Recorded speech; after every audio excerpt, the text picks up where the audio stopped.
Hello, and welcome to this special presentation. I'm Milton Smith, Chaplain Milton Smith. I'm the chaplain for the Tarpon Springs Fire Department and the Palm Harbor Fire Department. You might say, well, what's a chaplain? Well, a chaplain is sort of like the pastor of the fire department. Although each individual member may have their church and their pastor, I'm kind of the person that kind of hangs around the fire department to help the members there with whatever they may be going through or whatever their needs might be.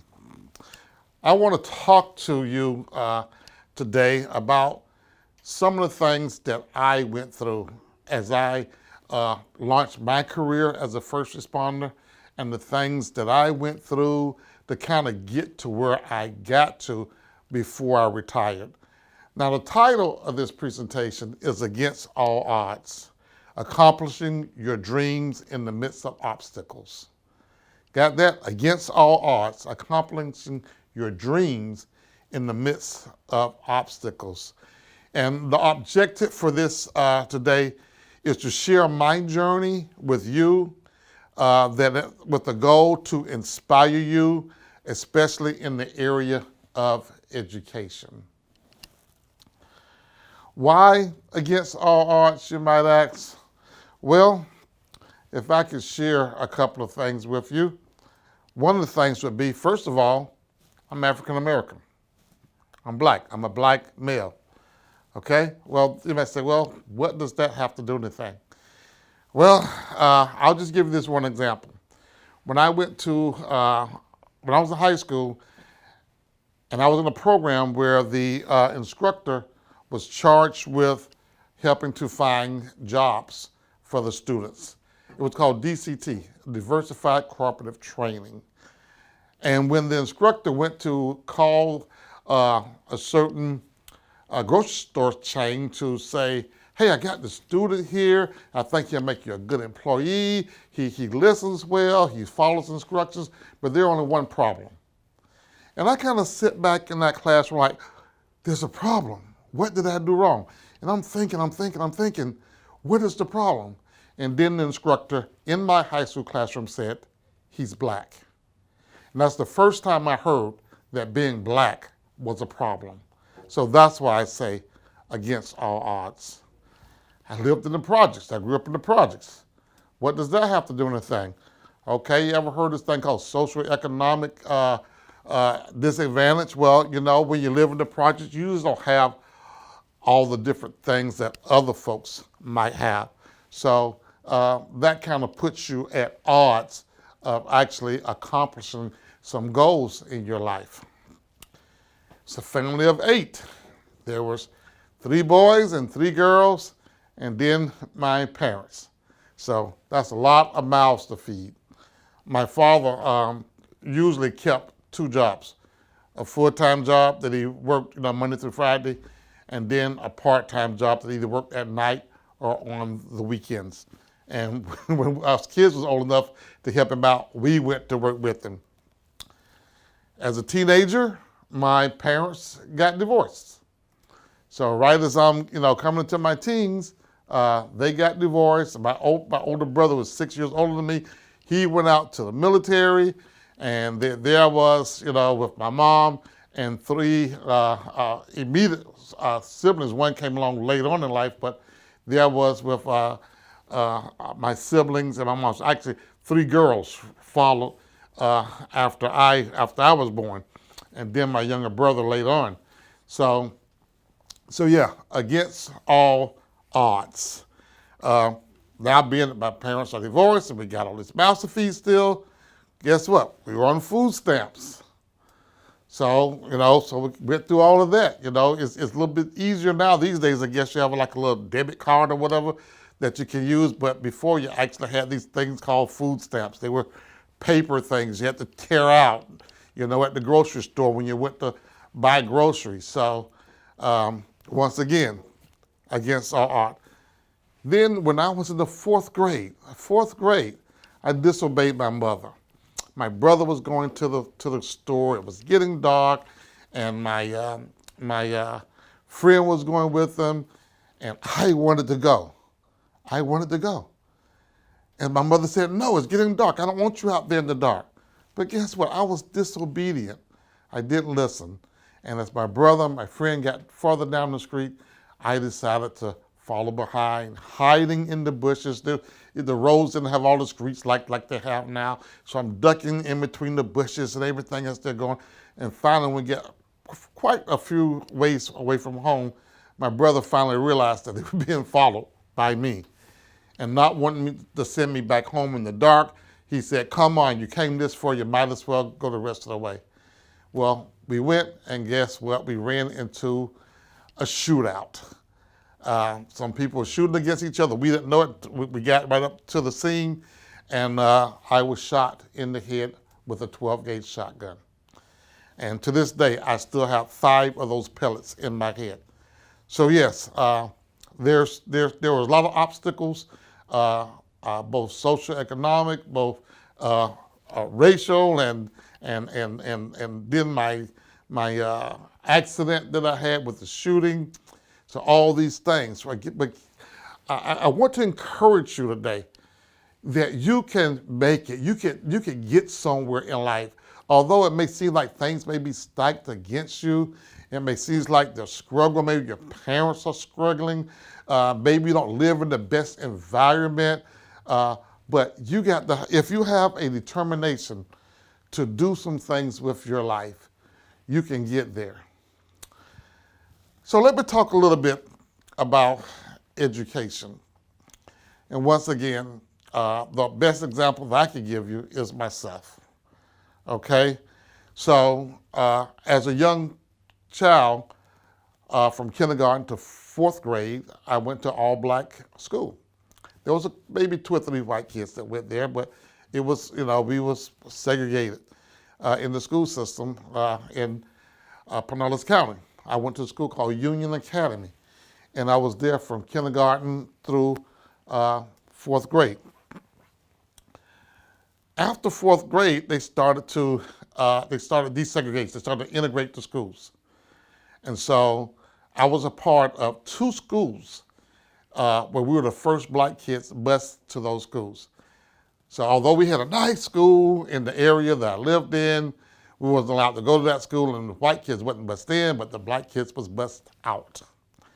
So Sunset Hills Elementary in Tarpon Springs was the first school that we went into, and the first group of black kids, if you will, went to that school. But it wasn't too bad. It was actually a pretty good experience because those kids lived in Tarpon Springs. We lived in Tarpon Springs. And so we would see one another, although we didn't know each other growing up, we would see one another in the grocery stores and such. So when finally the schools was integrated, we seen each other at school and got to know one another. So Sunset Hills was pretty good. Then they decided to, hey, Palm Harbor needs some black kids over there. And so they start busing us to Palm Harbor in the 7th and 8th grade. So I was part of the first group that went there in the 7th grade. That was rough. They were not used to seeing black kids. Palm Harbor had its own set of rules and organizations that was not friendly to black people at all.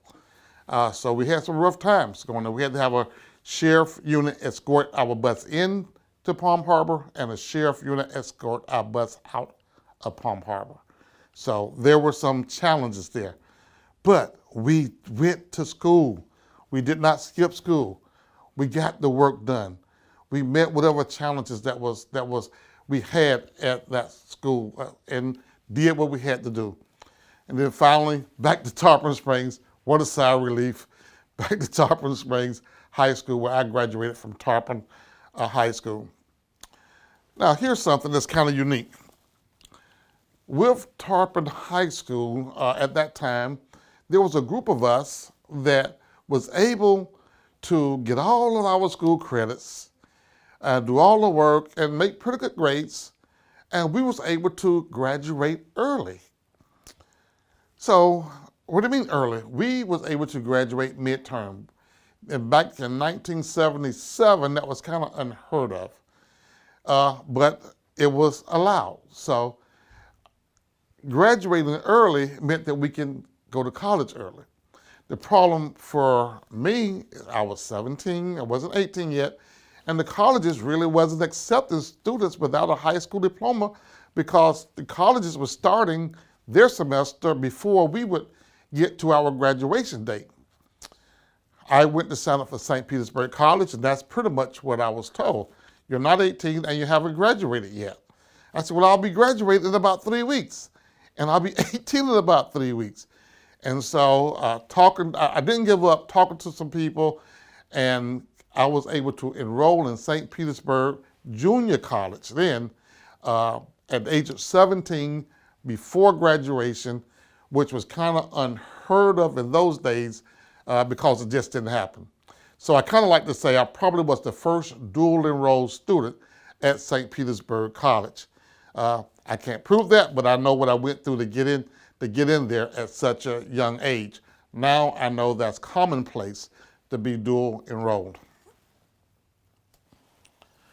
Okay, moving right along, something else that was able to do, I went to seminary school while I was in high school. How did I do that? In the summertime, I went to Lakeland, to Florida Bible Seminary School during the summer. So I pretty much was in school year-round for 3 years. Tarpon High School, and then over to Lakeland, where I stayed on campus in Lakeland, and then would come home on some weekends, not all weekends, but would come home on some weekends. And then when regular school started, guess what? I was back in regular school. So I guess I was kind of a nerd, huh? Later on in life, I ended up going to the fire college up in Ocala, and finished fire school, fire academy, which we call it. To talk about some of the education accomplishments and stuff like that, that's what I'm talking about now. It's just the various things that I did in order to get to a place where I could have a secure job and be comfortable in life. And this is what I want to encourage each one of you to do. Do what you need to do the right way to get to where you want to get in life. Some of my educational things, I went to EMT school because I love the emergency field. I'm a first responder. And as you've seen at the opening, the fire trucks or whatever, that's the type of stuff that I like to do. I like helping people. And I think that stemmed from my accident, getting shot, where the first responders came and helped me, transported me from one hospital to another hospital. And my mother would tell me about that. She would always say, I remember the sirens coming to get you. And each time she would hear the siren at the house, she would make a comment like that, and that kind of stuck in my head. And I kind of had that desire to want to help others because someone helped me. So I went to EMT school, I finished EMT school, I finished fire academy. I also did extra education, finished fire inspector school, which is like 5 classes. You have to pass all of those college level classes, pass all those tests, and then take a state test and pass that test, which encompasses all 5 classes. So that's just an example of the other certificate programs I'm going to tell you about. After the fire inspector school, it was fire investigator school, which was 4 more classes to get your fire investigators certification so I can investigate fires, which I love. It's like being a detective. It's like being a detective. You go in and you interview people, and you have a scene that you have to investigate, and sometimes the fires was intentionally set. And then, you deal with law enforcement and hopefully find out who set the fire, and so the arrest can be made. It's complicated. It's a lot in there, like being a police officer, but you work for the fire department. I went on to become an investigator too, which meant I got qualified to investigate explosives. I had to take a couple explosive classes and things like that, to be able to go in and investigate large scenes, such as when something has blown up, and be able to actually put that scene back together and find out how that bomb was built, and where did the parts come from, and things that you see on those TV shows. Kind of fun stuff to me. Okay, fire instructor, another series of classes and another state test. Okay, which means I'm qualified to teach college level fire related classes. Fire company officer, which again, the same scenario, classes and tests, to where they qualified me to be a company officer in charge of the guys and the scenes and stuff at the fire department that I worked at. And finally, I did complete an associate's degree in fire science technology at St. Pete College. So I'm just saying, with all the different things that you go through as a young kid and even as a young adult, you still can accomplish your goals. You still can have something in mind that you want to do and stay on that path. And I always tell high school kids when I talk to them that it's okay to change your mind. I started down one career path at one time, and I changed back over to what I actually love to do. So it's all right to change your mind, but always have something in mind. Think about that, okay? It's all right to change your mind, but always have something in mind. Because if you don't have anything in mind, then you're kind of like just drifting along. Okay, so let me talk a little bit about my employment. So as I, taking classes and doing this and different employment opportunities and everything came about, which the same will happen to you all as you all take classes and work towards your goal, work towards your vision. You may go to college and land that sweet job right out of college, which is fine, but sometimes it takes moving around a little bit, shifting a little bit, which we've all had to do during the pandemic age that we live in. So I started actually working a real job at the age of 16 for a supermarket. The scenario I told you earlier, I did get that job, although there was a problem with me being black. I did get that job and actually stayed on that job for 12 years and ended up leaving that job after I was assistant produce manager. Okay, so there was obstacles, but still I pushed through those obstacles. But also at age 16, I started volunteering for the Tarpon Springs Memorial Volunteer Ambulance Service. It was a brand new ambulance service. They had just started 3 years previously, and I wanted to get in. At age 13, I was knocking on the door trying to get in, but they kept saying, "Get out of here, you're too young. Get out of here, you can't be here." So finally at age 16, I seen a young man at Tarpon High School that I had seen on the ambulance one day. And I said something to him. I said, "Hey, don't you work at the ambulance service?" He said, "Yes, I ride with the guys on the ambulance." I said, "How do you do that? I want to do that." He said, "Well, just come up there." I said, "Well, every time I come up there, they tell me that I've been coming there for 3 years. They always run me off." He said, "Come up there at night when I'm there and knock on the back door." Now, I could have just walked away. Said, "I'm not going to do that. I'm not going to knock on the back door. I'm not going to go up there at night." But guess what? I talked to my mother, and I went up there at night. I knocked on the back door, and I started learning how to answer emergency calls and how to work the radio. One day there was a bad call come out. It was at night, rather. One night there was a bad call come out. We had to get all the ambulances on the road. Everybody was going. The supervisor had to be called in from home. Now, granted, some of these guys had never seen me before because I pretty much was hidden. So when we had to have all the ambulances on the road, my trainer couldn't stay with me. He had to go on the road too. And I had to manage all those units on the road, talk over the radio, write things down, keep up with times, and all of this complicated stuff that computers do now. So when the supervisor came back, he came into the radio and goes, "Who are you?" And I told him, Milton Smith. He said, who taught you how to do this stuff? I said, Steve. He said, well, you've done a darn good job. He said, you filled out your paperwork? I said, no. So he gave me paperwork to fill out to become an official volunteer there. I filled it out, took it home, had my parents sign it, and brought it back. And that kind of started my first responder career. From there, I went on age 18 to become an ambulance driver. And then, as I told you guys, finished EMT school and start working as an EMT.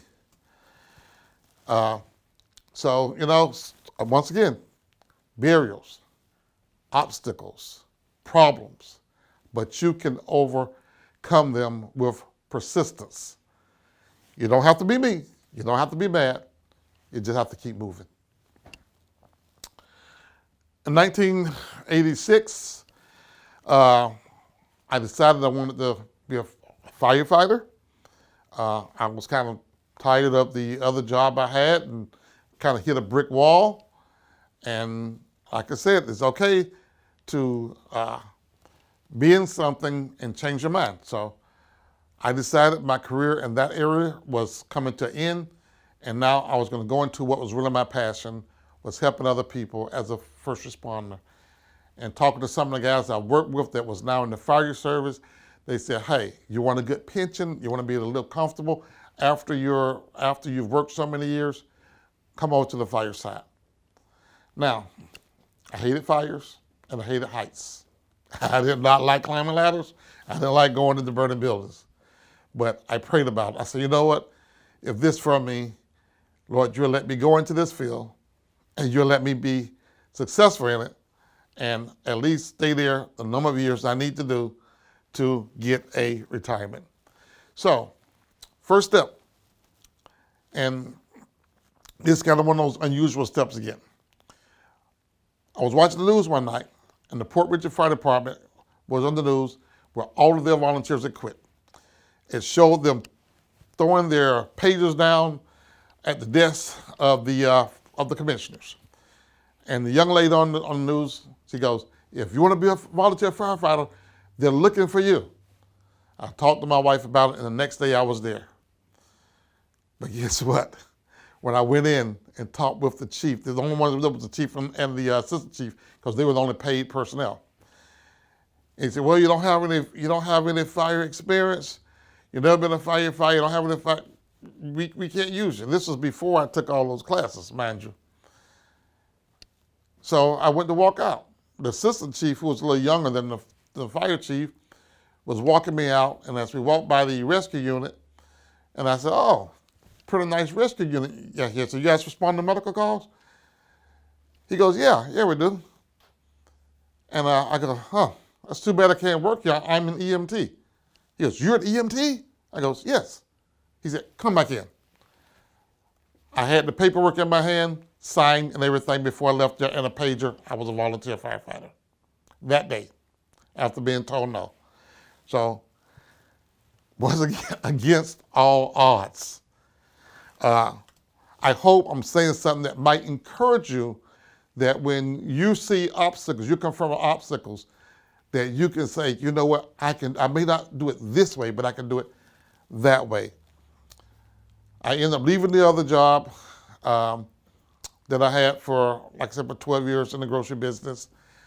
And I became a volunteer firefighter, but I started looking for something to get paid for. So I was talking to the chief one day, and he said, you know what? Next door, the police department, they need a dispatcher. Now, mind you, I'm married, I got 2 kids, and I need the income. I'm about to go to fire academy, but I need the income. So I went over. Well, first the chief went over, talked to the chief over there, the police chief, came back, said, go talk to the police chief. I went over there, and that day I was hired as a police dispatcher. Think back when I was 16 years old, when I walked in that back door and learned how to be a radio dispatcher. Now here I'm about 27, 28 years old. Now I'm getting hired as a police dispatcher. I trained for 2 nights. I trained with one lady on the midnight shift. The next morning, the chief came in and said, how'd he do? She goes, he didn't need me here. Then I trained with the older lady a few days after that. Chief come in, how did he do? She goes, he didn't need me here.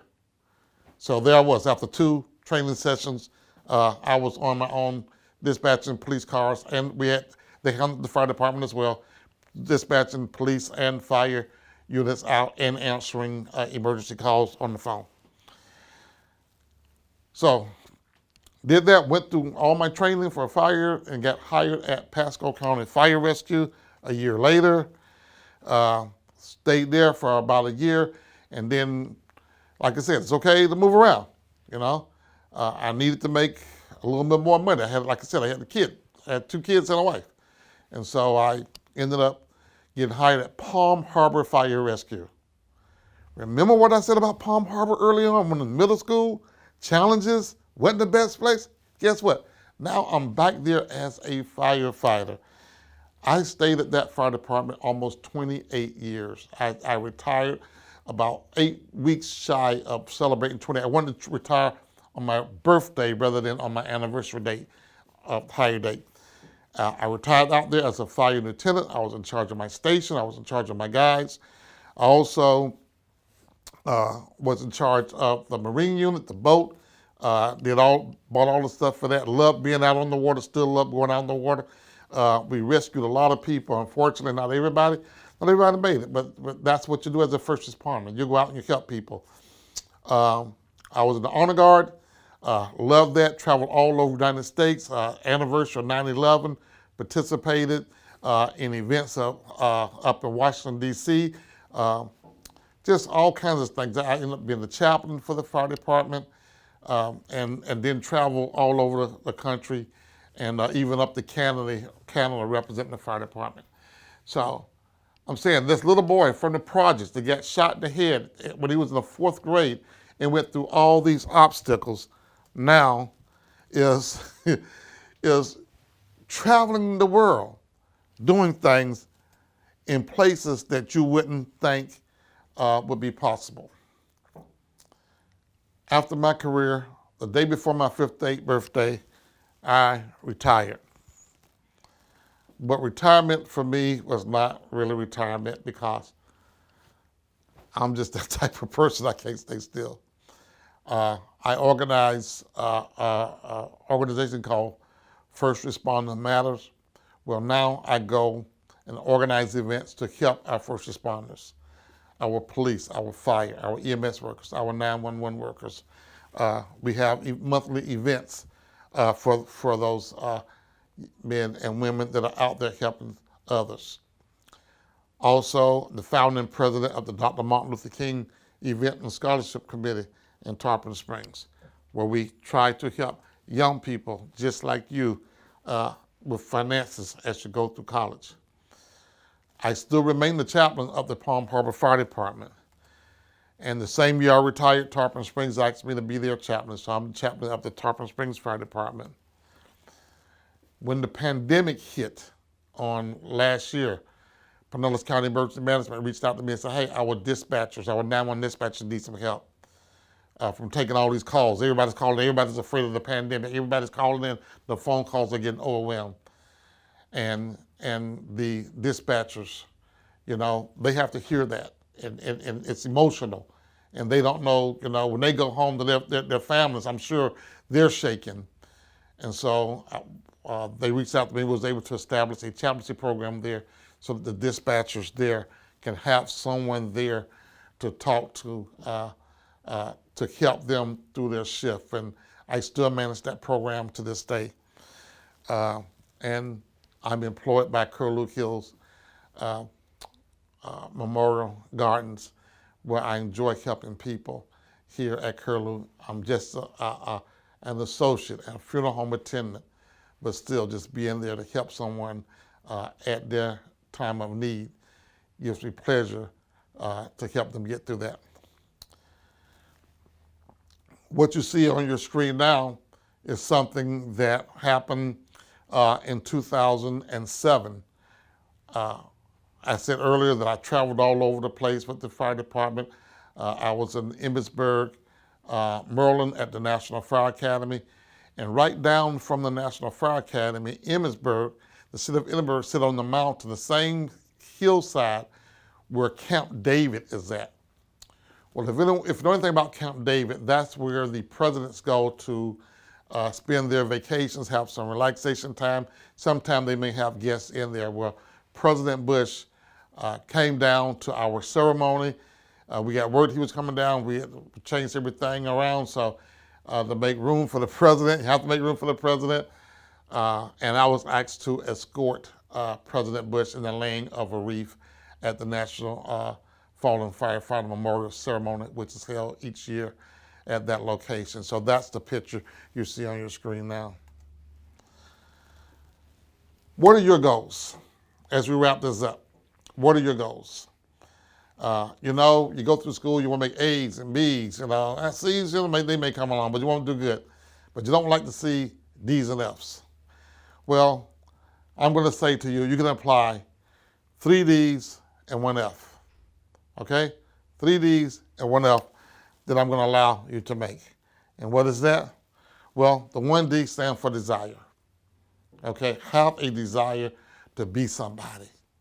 Have a desire to go somewhere. Have a desire to be better, perhaps, than the person that you associate with. And I don't mean in a jealousy type way. It's that I just want to be a better person, a desire. Have a desire to do something with your life. Then the other D is drive. Have the drive to keep going. No matter what stands in your way, have that drive. And then the last D is determination. Be determined that I'm going to get to where I'm going to get to, regardless at what's in front of me. Okay? Sometimes you may have to move. You may have to shift. You may have to do something different.